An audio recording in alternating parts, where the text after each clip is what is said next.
তুমি যদি আমাকে বলো তোমার মনে এত মানসিক শান্তি আসে কোথা থেকে, তোমার মনকে কিভাবে শান্ত করে রাখো, আমি বলবো আমি নিজের মধ্যে অনেক ভালো থাকার চেষ্টা করি। ভবিষ্যৎ নিয়ে তো চিন্তা করি না, বর্তমানে যেমন আছি তা নিয়েই ভাবি। নিজের ভুলগুলোকে নিজে থেকেই শুধরে নেওয়ার চেষ্টা করি। আর সব থেকে বড় যেটা চেষ্টা করি সেটা হলো নিজের আমার যতটুকু আছে ততটুকু নিয়েই সন্তুষ্ট থাকি। শুভ সকাল সকলকে। আমার ছোট্ট সংসার চ্যানেলে সবাইকে জানাই অনেক অনেক স্বাগত। আমি সোমা। কেমন আছো তোমরা? কমেন্টে জানাতে একদম ভুলবে না। আমি ভালো আছি। আজকের ভ্লগটা ভোরবেলা থেকেই শুরু করছি। আর আজ হলো বুধবার। এখন দেখো ঘড়িতে 4:30 বাজে না, 4:17 বাজে। আজ একটু ভোরবেলায় উঠে পড়েছি। ঘুম তো ভীষণভাবে পাচ্ছে, তাও উঠতে হয়েছে। কারণ হলো আজ সকাল 7:30টার সময় শ্বশুর শাশুড়ি যাবে গঙ্গা স্নানে। ওই যে মল মাস শেষ হয়েছে, তাই তাড়াতাড়ি করে বাসি কাজগুলো সেরে টিফিনটা তৈরি করে দেব। সেই জন্য সকাল সকাল উঠে পড়েছি। দেখো ঘুম থেকে উঠেছি ঠিকই, কিন্তু চোখে এখনো ঘুম আছে। তা চলো কাজগুলো সারা যাক। তার আগে তোমরা যে সুন্দর সুন্দর কমেন্ট করেছো সেগুলো বলি। তমালি ভর, পৌলমী দন, কাজল অঙ্কিতা লাইফস্টাইল, এস বর্মন, কাজল নাথ, ছোট ছোট সুখ, আমার সংসার, daily life with Pinki, Srabanti দিদি ভাই, village life, SM simple housewife, Srabani cooking channel, Shamima's kitchen, Utpal Mallick, Khukumoni রান্নাঘর থেকে বলেছ আগের ভ্লগটা খুব সুন্দর হয়েছে। তোমাদের সবাইকে অসংখ্য ধন্যবাদ। তোমরা এইভাবেই পাশে থেকো, ভালোবাসা দিও। দেখো আমার ঘর ঝাড় দেওয়া কমপ্লিট হয়ে গেল। বাইরে এখনো অন্ধকার, পাখির ডাক শুনছি আর ঘর ঝাড় দিচ্ছি। আর এই ডাক যে শুনতে কত মধুর লাগে সে তো তোমরা সকলেই জানো। ঘর ঝেড়ে নিয়েছি, এখন মোছার পালা। আমার মা বলে ঘর মোছার সাথে সাথে নাকি আমাদের মনের যত রাগ হিংসা আছে সব মুছে যায়। সত্যি কি তাই?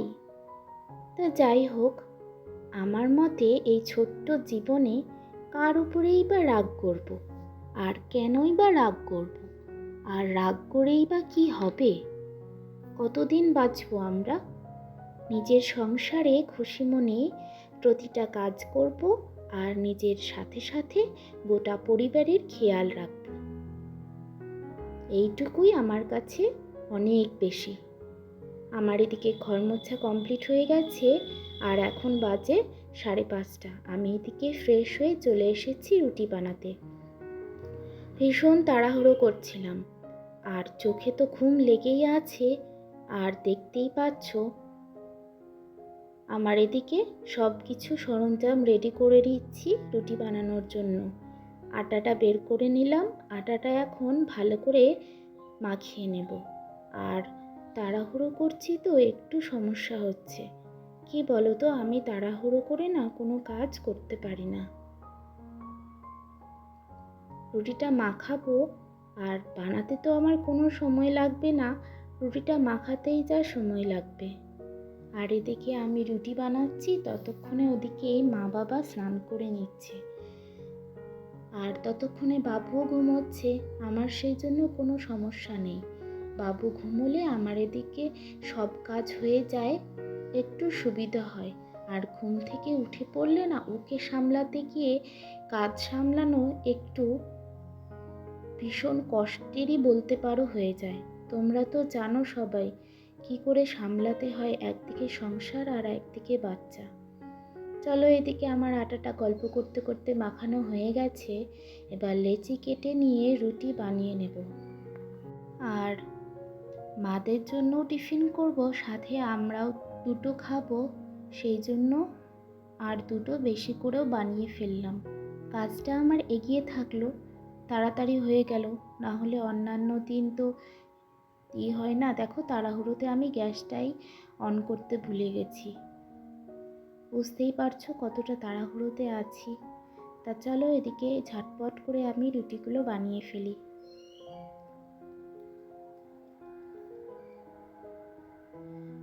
মা বাবারা চলে গেল, আমি এখন স্নান করে চলে এলাম ঠাকুর ঘরে পুজো করতে।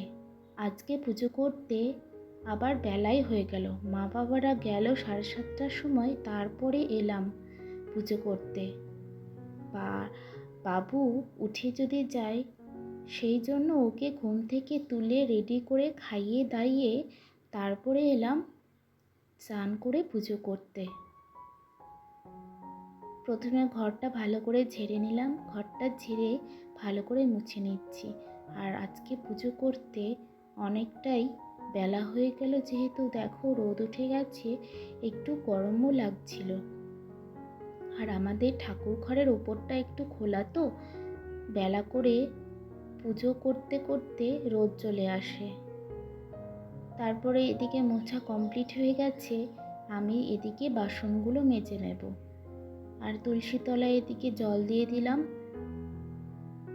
ভালো করে ধুয়ে জল না দিলে একটু কেমন লাগে। গোটা ঘর আর এদিকে বাইরে তুলসী তলায় ভালো করে জল দিয়ে ধুয়ে নিই। এটা আমার প্রতিদিনের কাজ, আর এটা কাজ করতে আমার কোনো কষ্ট হয় না, বরঞ্চ মনে শান্তি আসে। আর দেখো আজকে কতগুলো ফুল ফুটেছে। শাশুড়ি মারা ওরা অর্ধেক নিয়ে গেছে ফুল, আর পুজোর জন্য বাড়িতে রেখেছে। আর এদিকে আমি বাসনগুলো ছটপট মেজে নিই। বাসনগুলো মাজতে আমার বেশিক্ষণ সময় লাগে। বাসনে এত কালো কালো দাগ হয়ে যায়, কাঁসার থালা, গ্লাসে আর প্রদীপে।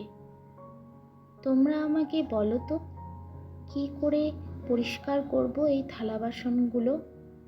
একদম পরিষ্কার হতে চায় না, একটু জল লেগে থাকলেই সেটাই দাগ হয়ে যায়।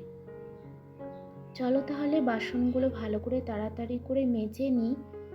আর এই বাসনগুলো মেজে নিয়ে পুজো করব, পুজো করে তারপরে রান্না চাপিয়ে দেব।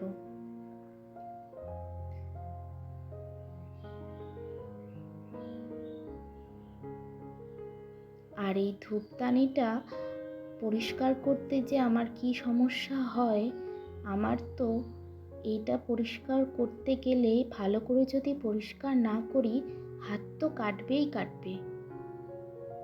আর ভালো করে যদি পরিষ্কার না করি, কালো হয়ে থাকবে। বলতে পারো দুদিক দিয়েই সমস্যা। সেই জন্য বুঝে শুনে আস্তে আস্তে ভালো করে পরিষ্কার করতে হয়। দেখো তাহলে গল্প করতে করতে আমার সব ঠাকুরের থালা বাসন মাজা কমপ্লিট হয়ে গেছে। আমি পুজো করে নিই তাড়াতাড়ি। তোমরা আমার পাশে থেকো আর দেখতে থাকো। এই কাজটা কি বলো তো? কমেন্ট করে বলবে আমাকে, আমি অপেক্ষায় রইলাম। আজকের ভ্লগটা কেমন লাগলো? আর যদি ভালো লাগে, সাবস্ক্রাইব করে পাশে থেকো। দেখা হচ্ছে আবারও অন্য সময়ে, অন্য দিনে, নতুনভাবে, নতুন দিনের শুরুতে। আজ তাহলে আসি, টাটা।